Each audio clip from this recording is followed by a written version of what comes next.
Welcome back to the True to Yourself podcast. I am your host, Ananta Ripa Ajamera, and we are diving now into the power of love in your heart chakra. And I'm so happy to be joined here today by Cheryl Montanez. Cheryl is an amazing alumni of my Become the Hero of Your Own Journey program, who has experienced a beautiful transformation in her heart chakra. So, Cheryl, I would love to know, tell me about a time when you were truly true to yourself and what that did for your heart. Hmm. I mean, I think there's been a couple times in my life, initially starting with leaving a 22-year relationship, um, to maybe at the time I wasn't like find myself, but to be on my own. It was been the first time in my whole entire life being on my own. I was a young mom, um, and just taking care of me. But it took about 4 years to really no, realize I still hadn't found me. Just leaving wasn't the trick. And we stumbled into Mystic Energies um, storefront, and they were doing some tarot card readings and different things. And then that I was drawn to that place, and that opened up my like spiritual journey that I started going on and realizing um, that I hadn't um, mourned, I guess, the loss of like the family, like all the things that I had family wise and connection wise and people wise that weren't lost, but not the same. And, everything changes and becomes different. So I was slowly like, and I've never been one to be like, oh, I'm depressed or whatever. I don't feel, so I just go. Like we solve problems and we keep going. And in retrospect, I do feel like I was like getting like in a depression area, just low energy, not happy, just there. And in that one night, and luckily it was a fast transition, like that night, and we started going to classes, and it was kind of like a self-help crying, putting things out there, um, realizing that I needed to find myself. And so it's been about a year and a half that I've just been focused on what do I like? What do I like to do instead of going with the flow? I think in our class we talked about one time where I was like, I thought I was so amazing because I'm easy, whatever you want to do, let's go. I can be, fun anywhere. I can have fun anywhere because I'll do whatever anybody else, wants to do within reason. I didn't have any of my own like, oh, I don't like that or I don't want to do that. I would do anything. So those are good qualities, and I convinced myself of how great that was, but I also don't know what I like, what I do actually like, and what I want to do. So that's the journey that I've been on in finding those things. And funny, the things that I like are things that I've dipped my toe in throughout the years. I just never took the time to like do it because it was for me. I did the kids, I did the house, I did businesses, I did work, and kept myself real busy taking care of everything else, numbing myself out. Yeah, wow. So before the program, how did caring for others and your businesses and all the things that you talked about impact your own heart's ability to heal and feel love for yourself? Just keeping myself busy so that I didn't have the time. Like I went to a transcendental meditation class for one weekend and I really liked it, but it's a time commitment. And I think back then, because it's probably 15 years ago, it wasn't as people weren't as open. And I was worried about, oh, now I'm going to do this new weird thing that nobody else in my family or anybody around me does. Um, and would people accept it or my family accept, give me that space? And it was easier just to get caught up in life again and get busy and stay busy and not really take care of myself and do those things. But it was my spirit pulling me in those directions all the time. And yeah, so it's in looking back, I'm like, oh, I've always wanted it. I've always wanted to be here and do these things, and um just never did, and never looked into my own heart to say, like, yeah, it's okay to spend time for myself. Like, I need, we need that time. We need to take care of ourselves before, help yourself before you help others. They always say, put on your own oxygen mask. But I was really good at fixing it because I'm non-emotional. I'm really good at solving your emotional problems with no emotions and being logical and analytical and dissect and help you through by being that calm, not get crazy and like tell you to hate somebody or not dislike somebody or like do something crazy. I'm very calm and rational. Like you should talk. And great advice that I don't take myself. Yeah, that's big, I think, for a lot of us as healers, therapists, and coaches. And I feel like that's one of the most powerful things about my own journey. When I wrote this book, The Way of the Goddess, that the program is based on, I actually did it with the intention of really practicing what I was writing about and teaching to other people. And that for me has become such an anchor and such a transformational thing, actually, because as healers, I feel like we carry so much of that wisdom. And what can happen when we actually apply it to ourselves is like, wow, right? It's so Right, amazing. right. Yes, just listening to your own desires and, what's always been out there, but not with it, like not taking the time. So like my morning kind of doing the rituals and practices or whatever and finding that quiet time Yeah. actually really does center you and balance you and give you, and just not having anyone to talk to and not turning on the TV. Those were big little things that make a big, not, I always used to think I had to have noise in the house, like have the TV on so that there's noise. I'm not listening, but there's distraction. So that was one of the things in the class that we like the silence and letting go of the noise and having that time. And that made me realize that's what I really love about my morning. It is dead quiet because I'm trying to be quiet, not so I get more time so I don't wake anybody up. I love that.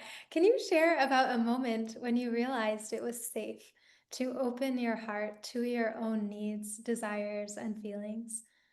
I think a lot of people feel afraid to do this and they run from themselves as a result. So, Right. what would you say was your experience with this? I think it was going to the class and having that reading and crying, and but like I don't cry. And the reading two cards, like, and called me out on my whole life in two cards, and never meeting that person before, and then crying in front of like eight people that I had never met, and just realizing, like, how does she know that? First of all, like, wow, so this is real. This is like what I need to hear. And that slowly just kind of I guess it cracked me. You say a cracking me open. It kind of cracked me that day, and made me realize, like, no, I need, like, because I'm burning out, or I'm getting, I'm not someone that I would have thought that I was depressed or sad, Hmm. but I really was. Like, I was just lost. I was whatever, just going with the flow, getting through day by day, and realize, like, that's not a way to live life. There's so much more for my life, and I'm 51, so turning 50 was like, because so all this happened like right at like 50-ish, 49, 50. So I think there's a lot of that, like, oh my gosh, but then I'm like, oh, I have then Sally's in our class, and I'm like, I have a whole lifetime ahead, and we can make a choice today to do something different, and making a choice for yourself is going to better you and everyone around you. Like, I just the differences with, my children, my grandchildren, having these deeper conversations, because everything was like, oh, problem this, problem that, and like solving this. And now we're talking more on a spiritual level, or like healing our emotions and healing our hearts, and feeling our feelings and talking about those kind of things. And my granddaughter's 12, and I'm trying to have like help her deal with the emotions, as a teenager, and make better choices, and just have a better connection to herself. Mhm. So that's super exciting, and watching that, the little changes that I've seen already. And I'm like, this is working. This is amazing. And if she can from 12 start this way, and my daughter's in her 30s, like, I'm like, just do it. Take care of you. Oh, I love that. That's so beautiful. That's so amazing. The ripple effect that we can have in Right. our families just by really committing to doing some small things that support us. We become what we want our children and grandchildren to be, right? Instead of just saying, you do this while I go do this, right? Right. Yeah. Talking about what we all should do. Right? Like so much of what happens as leaders, right? Whether parents, Right. teachers, or coaches, or healers, or podcast hosts, even, it's like easy to just say what the other person should do. It's Right. much more difficult, I think, to actually walk that path ourselves. And yet, I feel like that's the key, right? To leadership, Right. to really good parenting, to planting the seeds that you actually want to grow in other people, is you actually live that life yourself. And then a lot of that conflict goes away, right? Of like what you Right. want them to do. And then they see the power of it through your example rather than, just like exhausting your energy trying to explain it and Right. have people do that. What kind of resistances arose as you began moving from feeling Hmm. emotionally numb to really awakening your heart? Hmm. Well, I've always been a proponent of, well, I'd rather be this way and numb than emotionally out of control, right? Like, I've never seen like the positive in that meltdown, or um, the world is on fire and everything is horrible. And then I even say to the same, like, we're both living the same world, in the same life, in the same world, right? Everything around us is the same. And how you're dealing with it and how I'm dealing with it, like, is two totally different ways. Like, mine is more of a level, and yours is more of a, up and down, or chaotic, but we're still getting the same result. So we could take the hard road, we could take the easy road, but there is a level of putting people off that way too. Like, I think that not being able to be open, um and as emotional, Mm-hmm.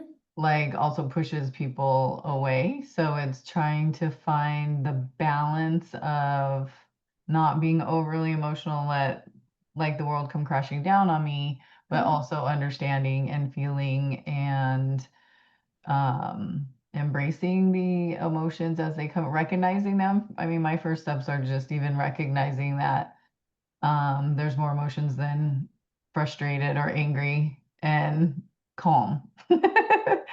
And saying I love you, you know what I mean? And feeling I love you, and having those differences. So, like, I think just starting to recognize my own feelings in the moment, especially in stressful moments, and trying to then not react, have a conscious thought.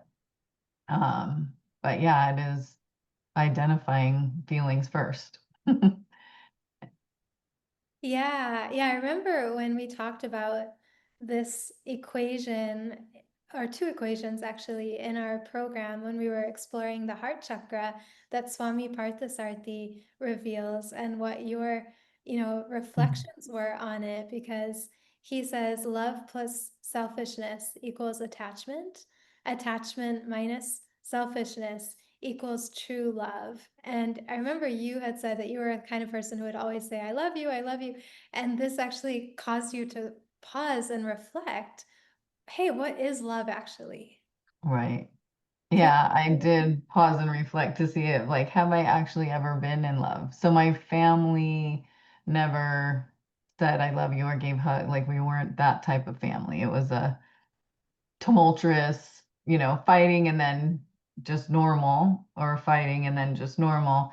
But as I had my daughter at 18, and when she was 2 or 3, or probably older than that, maybe 5 or 6, but where you're starting to like time out and your behavior, like disciplining and whatever, one day just dawned on me, like, you know what, I was following those same habits. She was getting in trouble. And again, me, I'm not emotional. So it was just, no, black and white, you break the rules and da da da and whatever. And you're in there crying and having your thing.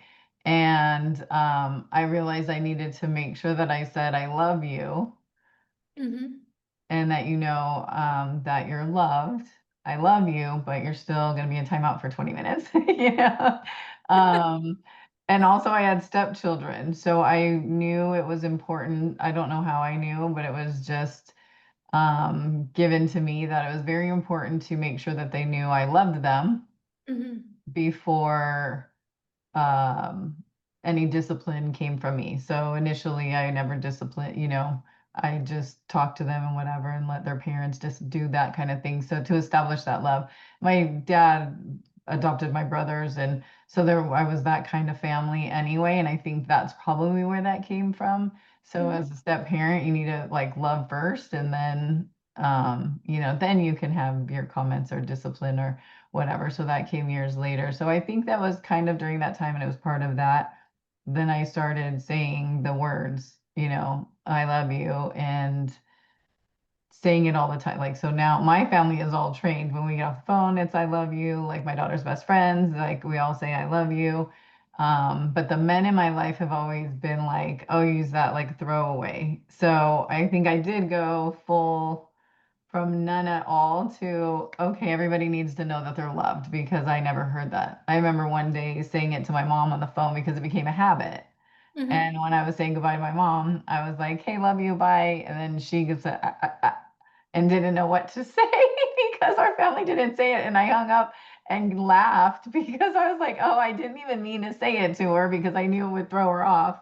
But then I just started, the best way through it is just to keep doing it. So I trained my mom and my dad and my kids to say it. And so when you said that, the equation, it did make me think of my relationships, and that, there's always been attachment in all of my relationships. So you do businesses together, and, the kids and stepkids and whatever. So there's always becomes the things.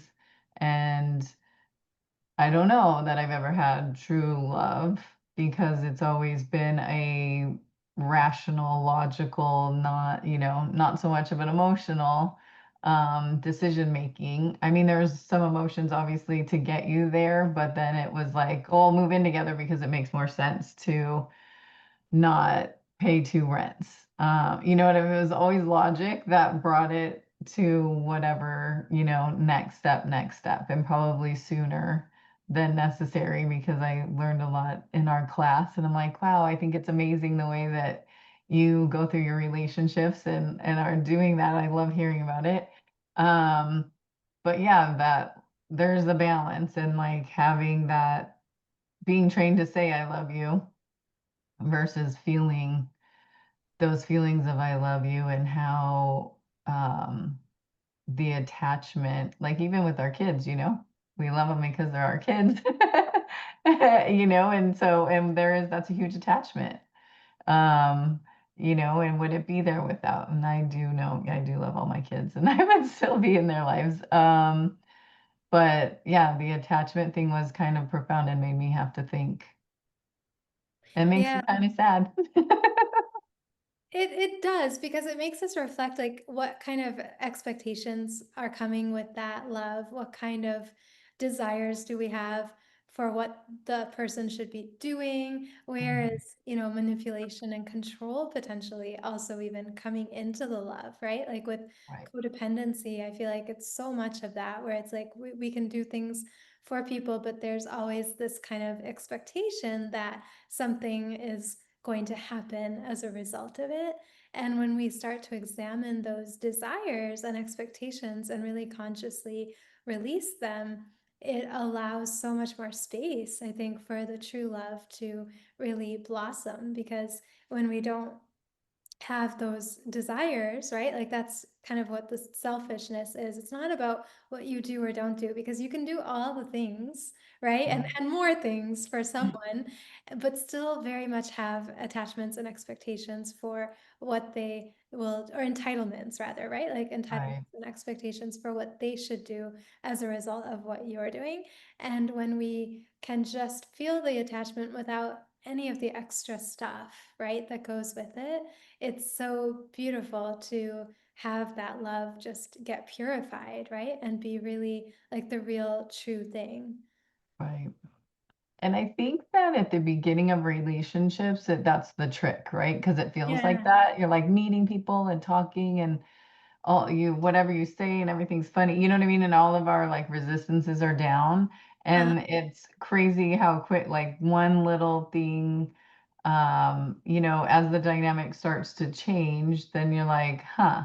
Whereas if yes, it's just because at the beginning it's not that we're fake, but it's just that we're so much more open and then we slowly start to learn, like people's like, oh, that didn't go over well. So let me not, and we start adjusting. So it's noticing that. And that's one big thing that I've done during this course and the course of the last year and a half of just going through this is noticing who are attached. Like I've kind of gotten rid of, I'm like, we're not really friends. Like I do business with you and we go to dinner but that it's not like a friendship. Like you don't call to see if I'm okay or it's just because I provide a service. And mm, let me see if I don't do dinner, you know what I mean? And it's changed some relationships, but it's okay. It's also like a negative, person that I'm always trying to fix or help like not see things that way. And I'm like, yeah, I don't need to spend my energy doing that.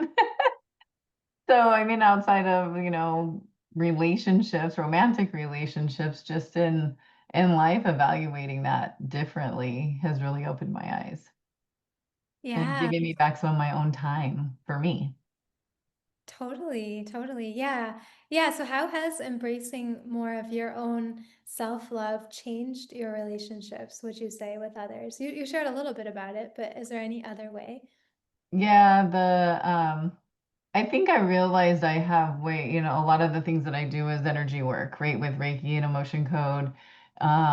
So one of the things that I started realizing the more I'm learning about energy and how it works and like attracts like, which is said all the time in Ayurveda, right? So emotions too. If you worry, and I again feel like I'm just a calm baseline person, I don't worry about things. And I do inside my head, I'm going, oh, they're going to react like this. Let me try to massage it because I don't want emotional reactions from people. I want everybody to just stay happy and be calm and continue doing what we're doing on the path. And so, I start manipulating how I'm presenting things and worrying about it. And what I realize is that's just sucking. If somebody has that energy on the surface, I am just sucking it right. As soon as I worry about it, I'm just sucking it right out of them and into me. So I really started just saying, I just have love and gratitude in my heart. I'm filling this car with love and gratitude. Like if I know someone's getting in that already is like frustrated or whatever,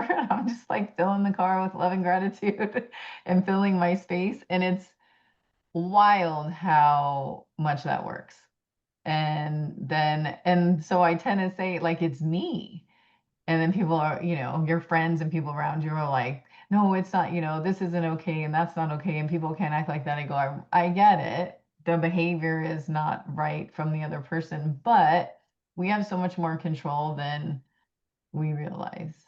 And I'm realizing it more and more. And like it's always eye-opening and amazing as those little things this, because I noticed when I stopped doing it and I'm like, oh, I need to go back to, reaffirming just loving gratitude in my heart and kind of pulling that out of people and, walking around the grocery store with a smile on my face and making eye contact with people.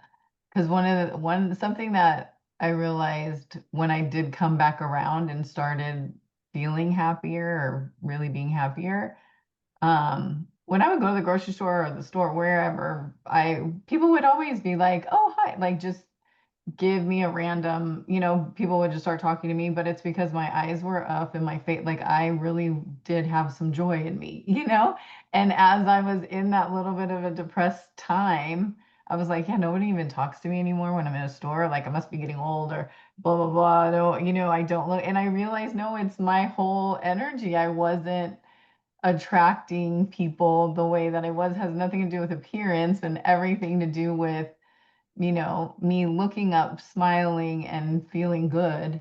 And then people would just want to be like, hey, and I would initiate too. If I make eye contact with you, I'll say hi and just give that extra niceness to somebody that needed, or if it looks like they needed a a hug from not that I hug strangers, but like to say the hi and give somebody some attention that they weren't expecting, randomly. So yeah, I did. And then once I kind of perked out of it, I was like, oh, see, there it is there. And that's that natural. Then I thought it was me and just the look on my face.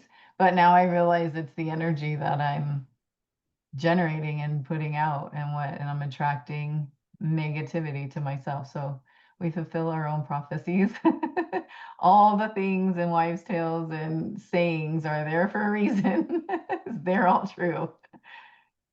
Totally, totally. I love that. And that's really the pure love, right? Coming through because when you're just radiating that joy and kindness to people without expecting anything from them to do, that's when the real love has a chance to Right. blossom and to be there first in our heart, right? For ourselves. Because we often abandon ourselves, right? We neglect ourselves into helping other people. And especially those of us who are even healers by our you know calling, we Yeah. can get really sucked into that and totally forget about ourselves in the process and get rewarded for it in different ways.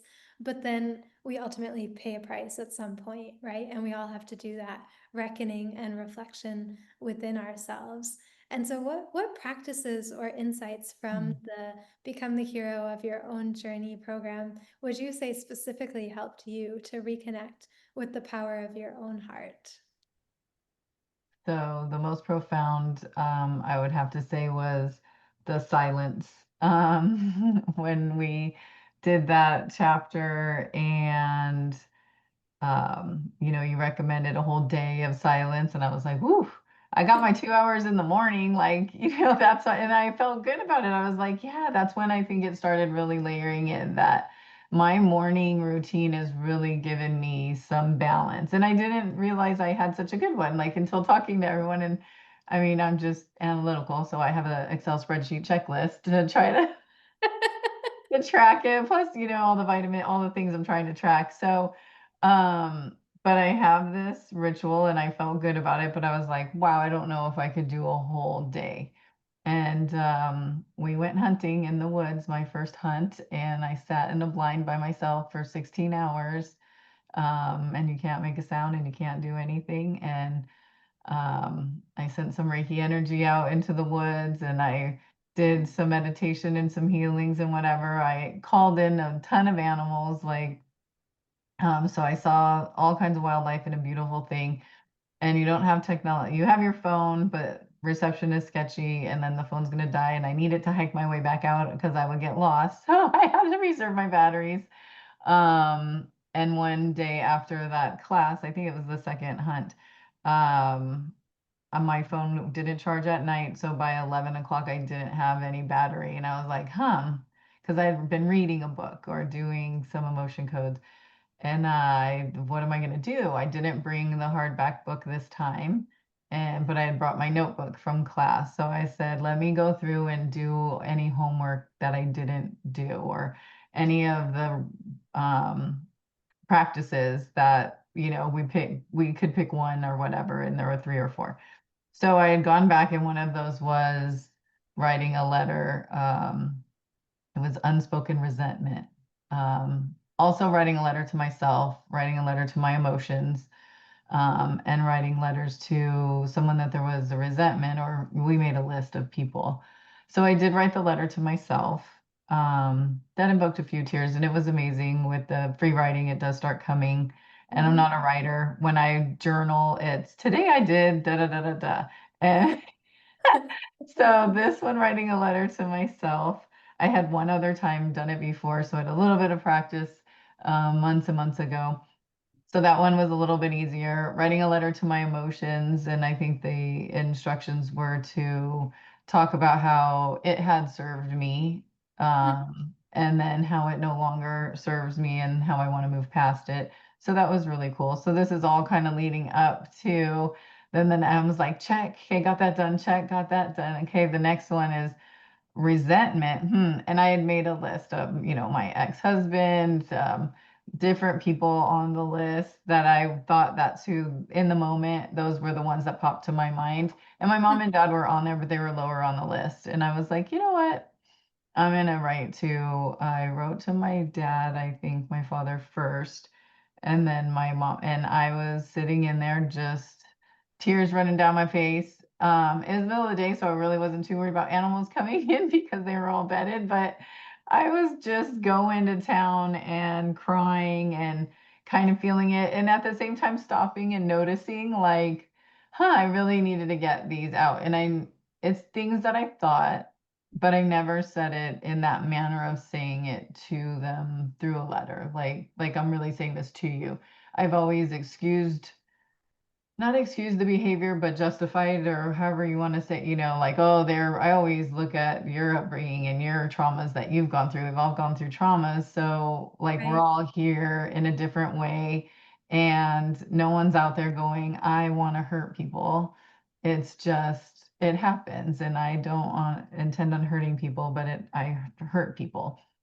So I kind of give everybody that grace. And of course, I've explained away bad parenting and all of that, all of our upbringing, to be able to not hate my parents for it or be resentful and all that kind of thing. So, yeah, I actually said those things in a different way for the first time, and bawling, crying out in the middle of nowhere, thinking I'm by myself, and then hearing footsteps. I'm like, oh, I'm supposed to be hunting. There's an animal coming. And it wasn't an animal, no strangers. They walked up, and I probably had the girl was like, hi, but thankfully in hunting, you don't stay and chat. You're like, oh, sorry, I intruded on your space, and you move away. And it made me giggle. So it was a nice, like, way to pull out and kind of recap of where I was, but it was great. And I intend to finish writing letters to all the rest of the people, just to kind of release it and say the things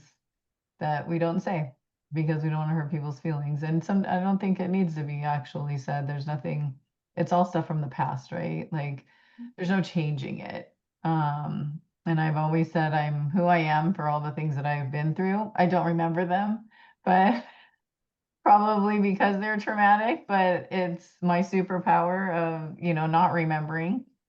Um, but I am who I am because of all those things, because of all the scars and all of the things that have made me who I am, and I'm happy with who I am. Mhm. So that's all I can ask for, and it's fine. And I'm not trying to place blame. If those things hadn't happened, I might be a totally different person, but Right. not without problem. It would just be a different. So I am okay with who I am and where I made it to, and it's just exciting to be kind of letting some of that stuff go that I didn't even realize I was holding on to. And that's where emotion code and Reiki and all of that, like releasing those energies, because it's just attracting those same emotions on that same level. Like I was attracting that somehow, by keeping all of those things inside me. So, yeah, the silence that was probably the best release. The best hunting trip ever. I didn't get anything. Well, the whole purpose of the journey is that we defeat the inner demons. So you hunted your own inner demons. That's right, and that's Yes. the best thing you can possibly do. I love that. Yeah, that's a really powerful practice, and for someone who is feeling so numb to then Mhm. be bawling like you mentioned you were, I think that was a big, big transformation in your journey, and it really does cleanse and release so much. I found a lot of benefit in doing that myself for sure with multiple people, and I think it's a really good practice to do anytime we are feeling kind of full of emotions that we don't know what to do with. And the whole purpose of it is, like you said, not to send it to that person, but just to clear it out of our own aura or our own energetic field.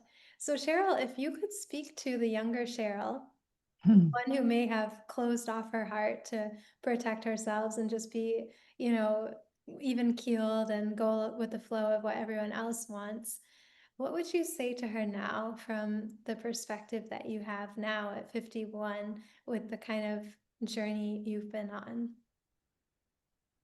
But I understand probably why the shields were put up. Um, but to do your best to hold on to yourself, like not to lose that inner child or just the who you are, because I think it started really, far back, as a child, just being, the last kid. We all have with the middle child and the oldest child, all the things and the studies, and we know, and so I'm the oops kid that you had way later, and I'm sure there was resentments and all of those kind of things. And even with learning with emotion code, like absorbing whatever emotions my mom was going through when you didn't mean to get pregnant at 30 with a man that you probably weren't in love with anymore, and all of those things. So I was born into that. And I was born kind of like a wallflower, kind of just my I think my next youngest brother was 9 years older than me, so there was a Mhm. big gap. A lot of great things came with that because then I was like, when I was old enough, I was the cute little kid to take around with them and attract girls for the boys, and so there's some like there's the good and the bad. But I think for the most part, I was just yeah, like over there, um, not to be seen or heard, or just try to stay off the radar and stay out of the way.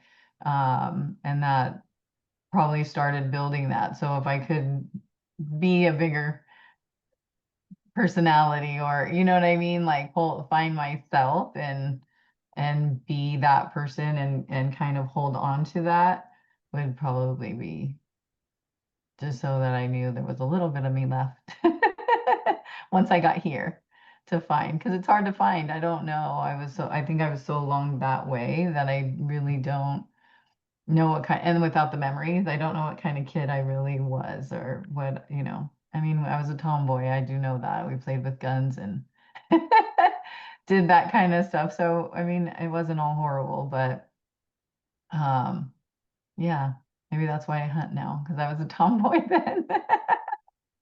So it came through. I did hold on to a little bit of it. You do deep hunting, you hunt for the hidden emotions, you Yes. hunt for your wisdom, you hunt down your demons. So it's the best kind of hunting there could be. Right. Yeah. And I've been doing that. Yes. And what would you say now it feels like to love yourself more fully than ever before, even amidst challenges or uncertainty? It is freeing. I would say, like, it gives me a new look on life. Of There's a lot more life, and every day, like, I can be something different. I can choose something different, and nothing's stuck. Nothing is like, who cares, whatever the past has been, and I can change if I'm not happy in something. I can make, that change, not that I'm rationally, or irrationally going crazy making changes, but noticing if I don't like it, okay, what can I do about it? Let me like change this or change that. Um, and it's okay. It's like there's a lot of life left, and Even though I'm just now getting into this, and I do feel like it was probably my life's work, what I should have been doing from a long time ago, we're here now. And and that's okay. It's okay to be where you're at. And we all get there. And it's exciting. It makes it exciting.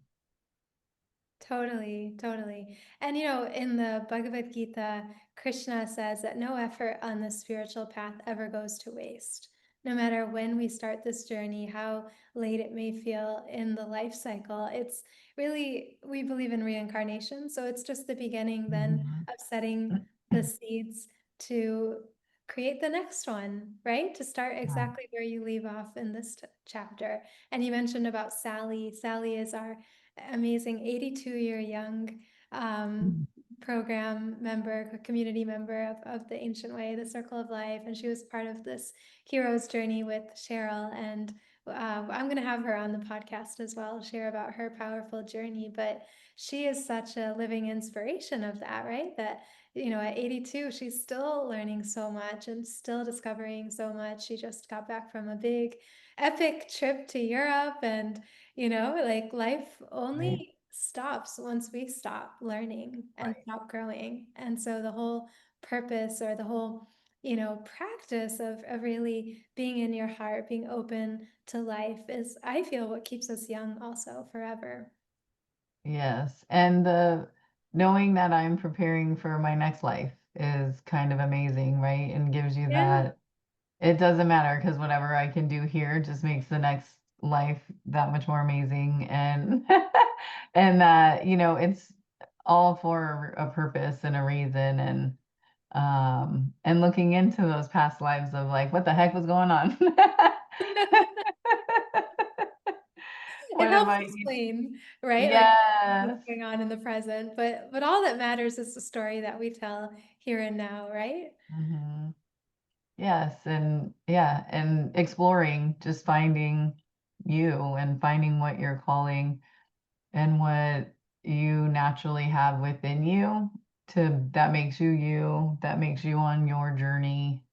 That's what's exciting. So I do find, and it's funny, like I said, like things that I'm like, oh, this is a whole new me, but it's not. There's been such little sprinkles of this Hmm. throughout my whole life. I love Deepak Chopra. The first time I ever seen him on Oprah, I was like, wow, I love that. And it totally let when I refound Ayurveda, I was like, oh, this is what I never remembered how to say Ayurveda. So I was like, whatever Deepak Chopra is into, and is what really interests me, but I never, went down the road. It seemed so overwhelming. So but once you start, one bite at a time, like Tara's book would be an amazing book for anyone to like step into it slowly.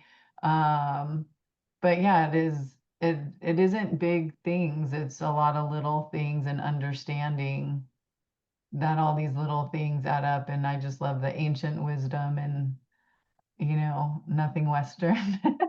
Let me come back to what everybody did back then before it was real political and it was just natural in nature. And it makes so much sense. And I love that science is proving all of it, like even with the energy, with the emotion code, with Ayurveda, our modern science is proving that all of these practices and all of these things are real and why they work. So for my analytical mind, it so helps to go, that's why like attracts like, it is like there is actual scientific knowledge that we have that proves it. So it makes it so much easier you're not just grasping at some unknown, or I've had a lot of trouble with faith, just having faith because Hmm. I don't think everything, family wise, having a rough family doesn't give you that stable Right. foundation to be like, I can trust this. There hasn't been a Right. lot of trust. It's been all manipulation and craziness. So that I'm very sciencey and like to have the science behind things. So my journey started with taking a naturopath. I just want to know how my body works so I can figure it out myself and know what I need to take and how to be better. And it's, journeyed into all of this, but yeah, it makes sense. scientifically, emotionally, spiritually. It's opened me up to allow myself to be spiritual and, not have to grasp a religion. But I did read a book on, the Bhagavad Gita and was like, oh, that makes so much sense. Why is it just not screamed at, like it's so open to everybody.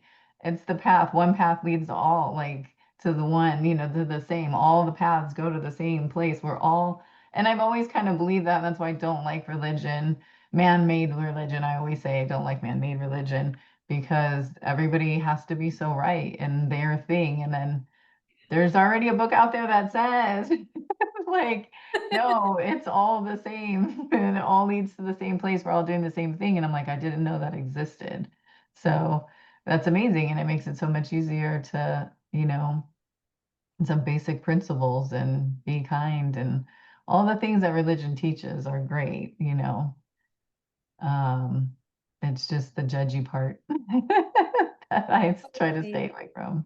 Totally, totally. Yeah, that's what's so cool about Hinduism, that as a quote unquote religion, it's actually the ultimate spiritual system, which is saying that all paths lead to the same truth. And when we have that love of truth in our hearts, then God also is here in our hearts. And who is to say that one version of God is better or greater than another? They're all representing the same one universal God or divine consciousness, which connects us all together in a beautiful way. And I love also about how Ayurveda, the world's oldest healing system that Deepak Chopra has introduced beautifully to the world, and I got to thank him for doing that in person. He, has brought that forward, and now a lot of us are knowing about that. And I love how it gives us these scientific principles, which are really rooted in the laws of physics, to be Yeah. able to understand the order in the chaos and to really know why we're doing what we're doing. I was just actually speaking with an Indian American woman prior to us coming on for our interview, and she was exactly sharing these things with me that, even though I grew up Hindu, it was so religious. Like people just Right. do stuff, and I didn't know why we had to do this and why we were being prescribed so many things. So even within this system, people have a lot of confusion because they just don't understand the real essence behind it. And if we all Right. understood the essence behind any religious or spiritual tradition, they're all very pure. They're all saying, to be an ethical person, to do good for others, to do good for ourselves, to Mhm. keep God with us in our hearts, that we don't even have to go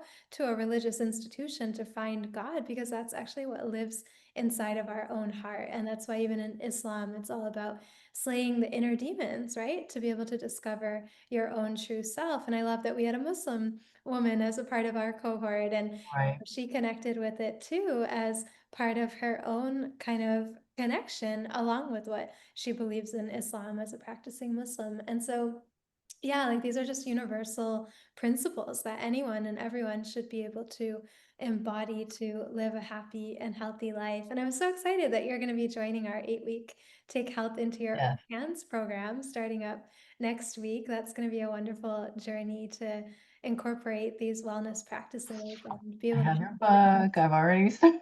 I've had the book and I was like, did I read it and go through it? And I hadn't. I fell in love with the first one and then bought everything, went and looked for what else you had and realized this one isn't on the audio, it's not an audio book. So I mostly listen and I was like, that's why. So I never actually sat.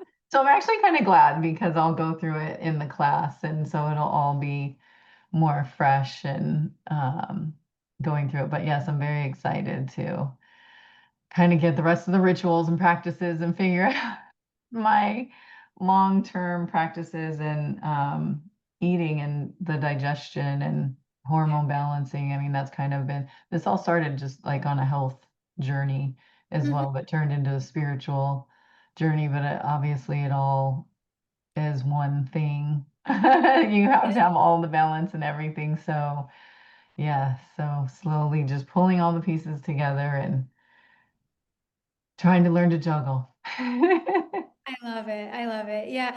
Actually, Cheryl, the Ayurveda Way book that you just showed, that was my first book that came, Okay. and the way of the goddess was the The second. second, right. So yeah, this was my own kind of beginning of my journey, and then it deepened into the spiritual aspects and understanding. But I think the Ayurveda way just gives such a great foundation that I still am excited to go back through myself. Like, okay, what am I telling others? I now create this space as someone who tells other people ideas and practices what to do, that I got to listen to what I'm saying, and I have to take time to incorporate it as well, you know? So I feel like I go Right. through these programs that I teach also as a student, and it makes it much richer to be able to do it that way, you know? And I'm just so excited to have you as a part of that. And so how do you continue to nurture and protect your heart as you move through daily life? I'm sure we'll have to do another episode after you finish that program, but you know, as of right now, what are those practices that anchor you? The silence, I think, is like been the most impactful. Having my morning, like I didn't even realize it how impactful, but just that morning time of getting up early before anyone else, making my teas. I sit outside in the sun, do my gratitude journal, like it's the layering. I also listen to Gary Brecka, so I'm like trying to layer in all the, the health stuff as well, but the circadian rhythm, but it all ties into back to Ayurveda as well with, sleep ritual. Actually, that's been a big one, like making sure you go to sleep at the same time and getting up at the same time, trying to get the 7 to 8 hours, um, and just incorporating that. But uh, my what I'm really working on right now is trying to slow down. I think you and I talked about it at the beginning. Like I can talk and I'll just talk and say all the things that are floating around in my brain without like really pulling them together. That's why I was nervous about this. Um, You're doing great. so being able to really like think and have a fluid thought, and not just say things because I tend to talk while I'm thinking. And then that just maybe I don't even mean that. I'm just thinking it through and I lose, the people around. So I think quietly, like going inside, being quiet, um, and identifying those emotions that I am feeling. Mhm. Like, okay, and trying to identify if that's a trigger. I got a reading and she said that, past relationship, has made me guarded and different things that I bring into this relationship. So I do recognize, things from my childhood or triggers that other people have, like, oh, that's like triggering me because of my dad. But also just trying to catch that and feel it all the way through because of the emotion code. I want to like not stuff down emotions. I want to process them all the way. So really kind of grabbing it and like, okay, I'm frustrated and I want to stop and think about it. Why am I frustrated? And because have you ever been in a situation where you see a couple like bicker and you're like, that really wasn't that big of a thing that that person said. Like, why are they so frustrated? But it is all that built up animosity and things, right? So I'm trying to see that in myself and go, okay, whatever just got said was not even that big of a deal. And they're trying to be funny, let them be funny, you know?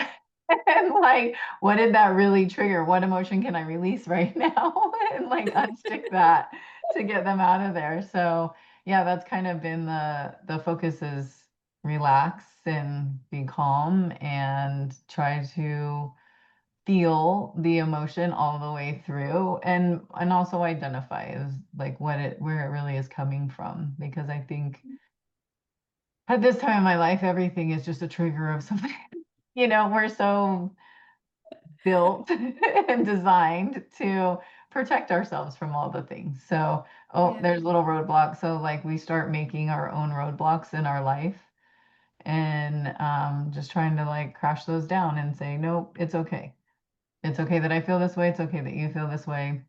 And finding boundaries. That's like probably the next learning how to speak my truths with boundaries and finding how to set those boundaries. Yeah, wow. I mean, in Ayurveda, we talk about how digestion is considered the key to overall health, and that it's not just of food.